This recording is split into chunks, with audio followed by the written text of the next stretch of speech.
A minha convocação para os próximos amistosos da seleção brasileira. O Brasil terá agora no mês de novembro 2 importantes testes na sua preparação visando a Copa do Mundo do ano que vem, enfrentando 2 equipes africanas.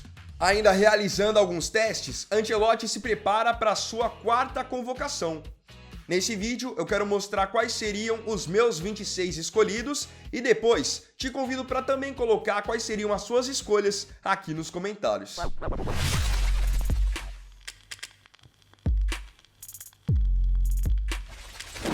Para você não perder nada sobre nenhum campeonato do mundo que você gosta, baixe agora de graça o aplicativo SofaScore.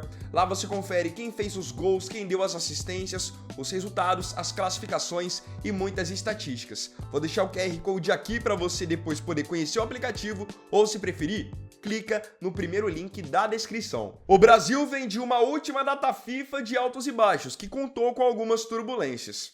O Brasil goleou, passeou jogando contra a Coreia do Sul e depois acabou perdendo para a seleção japonesa de virada pela primeira vez na história. Então, de 2 jogos, 1 vitória e 1 derrota. Agora o Brasil tem pela frente 2 seleções africanas. 2 equipes de velocidade, de muita imposição física e especialmente uma delas conta com jogadores de muita experiência no futebol europeu. Então, no dia 15 de novembro, o Brasil enfrenta a seleção de Senegal, num jogo que vai acontecer em Londres, na Inglaterra, e depois, no dia 18 de novembro, enfrenta a seleção da Tunísia, em partida que vai acontecer em Lille, na França. Lembrando que tanto Senegal quanto Tunísia já estão classificadas para a Copa do ano que vem. Projetando esses duelos, Carlo Ancelotti anunciará a sua lista de convocados para esses amistosos no dia 3 de novembro. Enquanto ele não divulga a lista dele, eu quero mostrar para vocês quem que eu levaria para esses 2 jogos. Só frisando uma coisa, o Ancelotti tinha deixado bem claro na última data FIFA que para essa lista ele levaria mais jogadores do Brasil e que queria fazer mais alguns testes. Então, nessa minha lista aqui, vou levar isso em consideração também. Vamos aos goleiros? Já deixando logo de cara, o Alisson não está entre os selecionados.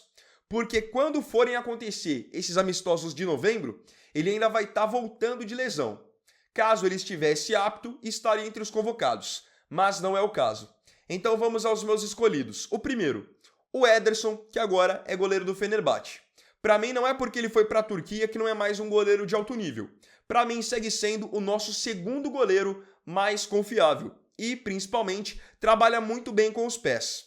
Como eu tô vendo que o Ancelotti está querendo que o Brasil saia tocando, realmente tenha a posse de bola, eu acho que um goleiro com essa virtude que o Ederson tem é algo que vai ser muito útil. Sem contar que debaixo das traves também ele se garante. Ele é um bom goleiro. Quem acompanhou ele no City sabe do que eu tô falando. O meu outro convocado, por incrível que pareça, é um cara que eu critiquei nas últimas convocações. Só que agora eu acho que não vai fazer tanta diferença ele ir ou não ir, que é o Bento, goleiro do Al Nassr. Ele esteve na última convocação, foi titular contra a Coreia do Sul e fez uma partida bem correta. Não acho que seja o momento também de ficar arremessando goleiros totalmente inéditos na seleção. O Bento, querendo ou não, já vem aí com praticamente 2 anos de experiência. Então eu o convocaria, mas tendo em mente que os meus 2 principais goleiros são Alisson e o Ederson. Alisson, que, só repetindo, não está nessa convocação. E aí, como terceiro goleiro, eu levaria o John, goleiro do Nottingham Forest. Eu acho que esse é um momento em que alguns goleiros do Brasil não faria muito sentido convocar. Então, em momentos decisivos da temporada, poderia até tirar um pouco o foco deles, como, por exemplo, o Gabriel Brazão dos Santos, que eu considero promissor, o Léo Jardim, que tem vivido bom momento no Vasco. Então, eu levaria o John só para ser o terceiro goleiro. O terceiro goleiro, para ser bem sincero, não vai mudar em nada. E é um goleiro que eu já vinha gostando muito dele desde o ano passado, quando estava muito bem no Botafogo. Inclusive, esteve na última convocação também, depois que o Ederson foi cortado. Então, encerro aqui a minha parte de goleiros com Ederson, claramente meu titular, Bento e o John. Agora nós vamos para a zaga. Aqui na zaga eu posso estar sendo até um pouco ousado no que eu vou falar. Mas hoje, esses 4 nomes que eu vou falar já seriam os meus zagueiros pensando na Copa do Mundo do ano que vem. Para um desses aqui não ir para a Copa, só se acontecer alguma catástrofe ou, eventualmente, um deles ficar machucado. Caso contrário, eu levaria esses 4 para a Copa do ano que vem. Primeiro, Éder Militão, zagueiro do Real Madrid. Um cara que está recuperando muito bem o ritmo competitivo no Real, um zagueiro de muita velocidade, força física, vai bem na bola aérea e, numa necessidade, pode ajudar na lateral direita também. Então Militão já é o meu primeiro nome. Além do Militão, Marquinhos, zagueiro do PSG. Um jogador que por muito tempo eu critiquei na seleção, mas a verdade é que tem feito partidas bem corretas, vem de um momento muito bom no Paris Saint-Germain, sai muito bem com a bola, vai bem na bola aérea, então Marquinhos é o meu segundo selecionado. Aí, eu falei no caso, 2 zagueiros destros, Militão e Marquinhos. Falando agora 2 zagueiros para jogarem pela esquerda, eu tenho aqui o nome do Alex Sandro, do Lille, que quando teve chance na seleção foi muito bem. Muita personalidade, boa saída de bola, bem na bola aérea, chegando junto dos atacantes adversários. É um cara que realmente acabou conquistando o espaço dele, na minha opinião. Lembrando que ele não chega a ser um zagueiro canhoto, mas joga muito bem pelo lado esquerdo. Zagueiro do Lille da França. E aí, além do Alexandro, também ali para a zaga pela esquerda, obviamente, Gabriel Magalhães, do Arsenal, que vive um baita momento, até ofensivo. Tem marcado muitos gols, é um cara que é um perigo na bola aérea. Não sai jogando tão bem quanto os outros nomes que eu citei aqui, mas é um cara que compensa com muita força física e também grande poder de recuperação. Sem contar que joga na Premier League, então está acostumado a marcar alguns dos principais atacantes do mundo. Inclusive, no amistoso contra a Coreia do Sul na última data FIFA, eu gostei muito da dupla de zaga formada por Militão e Magalhães. Agora nós vamos para as laterais. Começando pela lateral direita, meu primeiro convocado é o Wesley, lateral da Roma. É um jogador que eu já venho elogiando aqui no canal desde os tempos de Flamengo. Ele apoia muito bem, ele é um cara que vai bem na marcação, tem muita velocidade, chega com qualidade no campo de ataque. Quero ver o Wesley tendo mais sequência na seleção. Além do Wesley, meu outro convocado é o Paulo Henrique, lateral do Vasco. Acho que é um jogador que merece uma sequência. Vai muito bem na parte de marcação, porque ele tem muita velocidade e ainda está todo momento no campo de ataque apoiando. É um cara que se sobressai muito pela parte física. Esteve na última convocação também, foi titular no jogo contra o Japão e me deixou também uma ótima impressão. Não só pelo gol que ele fez, tá? Mas pela personalidade mesmo e pelo nível de participação no jogo. Quero ver como ele se sai tendo uma sequência agora. Indo para a lateral esquerda, eu selecionei aqui 2 jogadores que eu acho que casam muito bem com o estilo de jogo do Ancelotti. São caras que fazem muito bem a saída de bola, mas são bons marcadores. Não são caras que vão apoiar tanto, mas fazem de maneira muito correta o seu papel ali pela esquerda. O primeiro é o Douglas Santos, que está ganhando cada vez mais confiança dentro da seleção. O lateral esquerdo do Zenit foi titular contra o Chile na penúltima data FIFA e na última data FIFA titular contra a Coreia do Sul. Não é um lateral que vai atacar toda hora, vai chegar na linha de fundo, mas faz o papel dele ali arroz feijão muito bem feito. Quero o Douglas Santos tendo continuidade.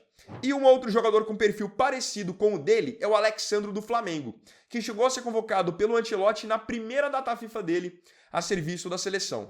O Alexandro é um cara que te entrega muito em posição física. É um lateral esquerdo também que vai muito bem na parte defensiva e dificilmente é superado pelos adversários. Você não precisa ter, na minha visão, 2 laterais que vão pegar e ficar atacando. Você pode ter um cara que apoia mais pela direita e pela esquerda, um jogador que segura mais e ajuda os zagueiros. Então por isso aqui estou selecionando o Douglas Santos e o Alexandro. Vamos agora para o meio-campo. Eu pelo menos tenho achado que nas últimas listas o Ancelotti tem convocado poucos jogadores dessa posição. Eu entendo que ele gosta de utilizar alguns atacantes como meias, como ele tem feito com o Estevão, chegou a fazer com o Rafinha, com o Rodrigo, com o Matheus Cunha. Mas aqui eu selecionei 6 jogadores, tá? 2 para cada posição. 2 para a camisa 5, 2 para a camisa 8 e 2 para a camisa 10. Vamos lá então, para a camisa 5. Primeiro nome, indiscutível, Casemiro, volante do Manchester United. Foi capitão na última data FIFA, muito em posição física no meio de campo. Tem ajudado muito também na parte de construção. É um jogador, para mim, indispensável nessa seleção brasileira. Só que uma dúvida que a gente vinha tendo é quem que pode ser o reserva dele. Na última data FIFA, por exemplo, foram convocados André, João Gomes, o Andrei Santos vinha tendo algumas chances. Eu, particularmente, gostaria de ver nessa função de camisa 5 o Ederson, volante da Atalanta, que alguns vão se lembrar que há muitos anos jogou no Corinthians, no Cruzeiro, no Fortaleza, tá no futebol italiano. Vai entregar na marcação, boa em posição física, chega no campo de ataque, tem boa finalização de média e longa distância, tem feito boas temporadas pela Atalanta. É um cara que teve até o momento assim poucas oportunidades na seleção. Gostaria de ver nesses amistosos ele sendo um pouco mais testado. Acho que pode ser uma boa opção para ser o reserva do Casemiro. Falando de camisa 8, hoje temos outra unanimidade na seleção. O Bruno Guimarães, meio-campo do Newcastle. Cresceu demais de rendimento depois que o Casemiro voltou para a seleção e depois que o Ancelotti assumiu também. Parece que está mais solto, mais leve, está encontrando bons passes, ditando o ritmo do jogo. Então esse aqui é um cara que tem que estar na seleção, um cara muito técnico. Para a reserva dele, quem que hoje eu gostaria de ter na seleção? O Gerson, volante do Zenit. Mas eu não vou colocar o Gerson aqui por um critério justo que o Ancelotti utiliza. Que ele não gosta de convocar jogadores que não estejam jogando ou não estejam 100%. E hoje esse é o caso do Gerson. Vem de uma sequência que não conseguiu jogar no Zenit por questão física, não tá bem por lá também. Então mesmo que seja um jogador que eu gostaria de ter na Copa do ano que vem e goste muito do futebol dele, hoje, para a reserva do Bruno Guimarães, eu levaria o Andreas Pereira, meio-campo do Palmeiras. É um cara que é muito técnico também. Faz boa saída de bola, entrega muito em passe longo, passe curto, enfim, eu gosto muito do futebol do Andreas, não é de hoje, desde os tempos de Flamengo, hoje está no Palmeiras e também tem feito um bom trabalho. Por uma questão de característica, acho que seria um bom nome para ser ali a reposição do Bruno, porque é um outro jogador bem técnico também. Agora para a função de 10. Para a função de 10, primeiro nome Lucas Paquetá, que é um cara que vai entregar ali em intensidade, chega para fazer gol, ajuda na construção também, sem contar que se doa na parte da marcação. Paquetá, meia do West Ham, então é o meu primeiro selecionado. E para a reserva dele, tem um cara que eu gostaria de ver de volta na seleção. Por quê?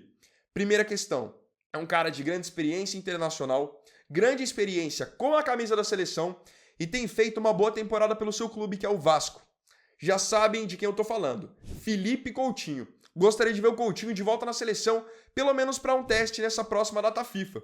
Porque é um cara que, pela bagagem que ele tem, eu acho que ele pode ser muito útil para uma seleção que hoje é recheada de muitos jogadores jovens. Então o Coutinho, pela bagagem que tem, poderia se tornar uma das lideranças dessa seleção. Junto com o Casemiro, junto com o Marquinhos, acho que seria muito útil. Sem contar que no Vasco ele tá jogando bola. Ele te entrega a finalização de fora da área, é um cara habilidoso, um cara que encontra um passe diferente.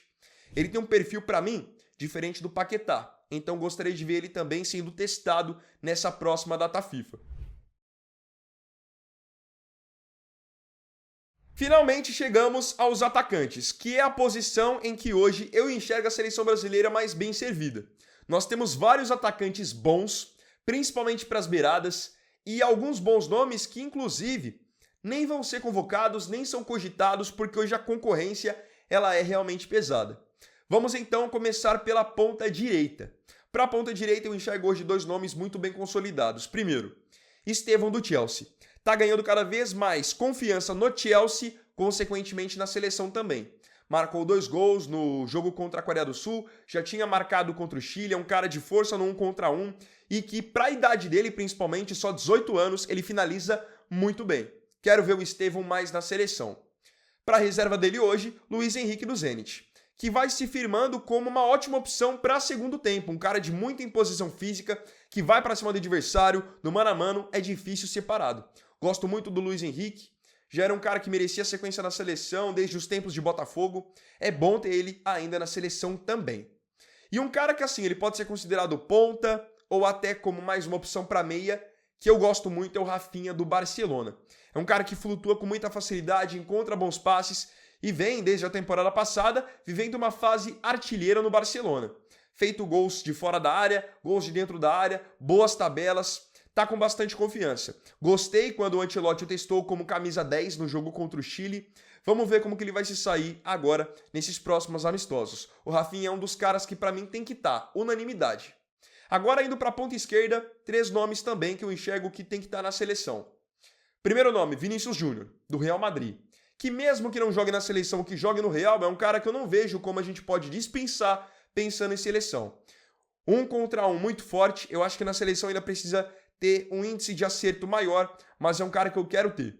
tem velocidade, tem drible e sabe fazer gol. Além do Vini Júnior, Rodrigo, do Real Madrid, que é um cara que na seleção eu acho que rende até mais do que o Vinícius Júnior. Tem confiança, pode fazer várias funções ali do meio para frente, ponta esquerda, ponta direita, falso 9, segundo atacante, meia, faz gol de perna direita, de perna esquerda. Pelo refino técnico do Rodrigo, também é um cara para mim indispensável na seleção. E aí, última opção ali para a esquerda, eu levaria Gabriel Martinelli, que tem vivido grande fase no Arsenal. Marcou na última data FIFA, no amistoso contra o Japão. É aquilo, dificilmente vai se titular na seleção, porque concorre com Vini Júnior e Rodrigo. Mas como opção ali, pensando em segundo tempo, é um cara que dá um baita gás ali no lado esquerdo. No Arsenal a gente acompanha e sabe. 1 contra 1 muito forte e chega para fazer gol muito fácil. É um baita finalizador também. Pensando agora em centroavante, em camisa 9. Pensei em 3 nomes para essa data FIFA, 2 do futebol brasileiro que eu acho que merecem ser ao menos testados, para a gente não ficar só toda hora com o Richarlison, com o João Pedro. Tem 2 nomes que eu queria ver por qualidade e por característica. O primeiro jogador, pensando ainda em Europa, é o Matheus Cunha, que na seleção tem se firmado muito mais como um meia. É um cara bem criativo, encontra bons passes, chega na área para finalizar. Eu, particularmente, gostei muito de ver ele jogando como meia no jogo contra o Paraguai nas eliminatórias e no jogo contra a Coreia do Sul em amistoso. Eu acho que ele dá um toque de criatividade muito bom, é um jogador bem rápido. Acho que, assim, para jogar ali junto com o Vini Júnior, com o Rodrigo, com o Estevão, ele se encaixou perfeitamente. Então, Matheus Cunha do Manchester United é o meu primeiro nome, que eu coloco aqui meio que como um camisa 9, mas vocês já sabem que pode fazer ali uma função um pouco mais recuada. E aí, pensando em centroavante mesmo, primeiro nome que eu queria ver mais na seleção, o Ancelotti ainda não o convocou. Pedro, centroavante do Flamengo. Para mim, podem até olhar para a Europa, mas não tem um atacante brasileiro com esse perfil do Pedro, que é um atacante pivôzão, um cara que sai cara a cara com o goleiro, só dá um tapa, ele tira do goleiro. Peguem aí o gol que ele fez na semana passada contra o Palmeiras. Ele sai cara a cara com o Carlos Miguel, só dá um tapa no canto. É um cara que vai bem na bola aérea, ele faz gol de perna direita, gol de perna esquerda, sabe brigar com o zagueiro, domina a bola com muita, assim, facilidade. Queria ver ele mais na seleção, sempre fui muito fã do futebol do Pedro. E para mim não deve nada para os atacantes brasileiros, centroavantes no caso, que jogam na Europa. Então, por perfil, queria ver o Pedro. E aí, o outro atacante que eu queria ver também, que tem uma outra característica, é um cara de mais explosão, de atacar espaço, e acho que merece pelo menos o teste pela fase que vive, é o Vitor Roque, que se a gente pegar os últimos 15 jogos no Palmeiras, deve ter 14 gols. Tá com muita confiança, fazendo gol de perna direita, perna esquerda, de cabeça, e é um perfil diferente do Pedro. Enquanto o Pedro é um cara mais lento, mas de muito refino técnico, o Vitor Roque é um cara de muita força física. Então ele duela a todo momento com o zagueiro, é um cara de muita explosão, e pela confiança que tá, eu acho que o teste na seleção é válido. Hoje, falar pra vocês, tranquilamente, eu sou muito mais a favor de convocar Pedro e Vitor Roque do que ficar insistindo no Richarlison, que é um jogador que há pelo menos 2-3 anos não vem entregando nada. Então, esses seriam os meus 26 convocados para os próximos amistosos contra Senegal e Tunísia. E tô ansioso agora para saber o que você achou da minha lista e quem seriam os seus convocados. Comenta aí.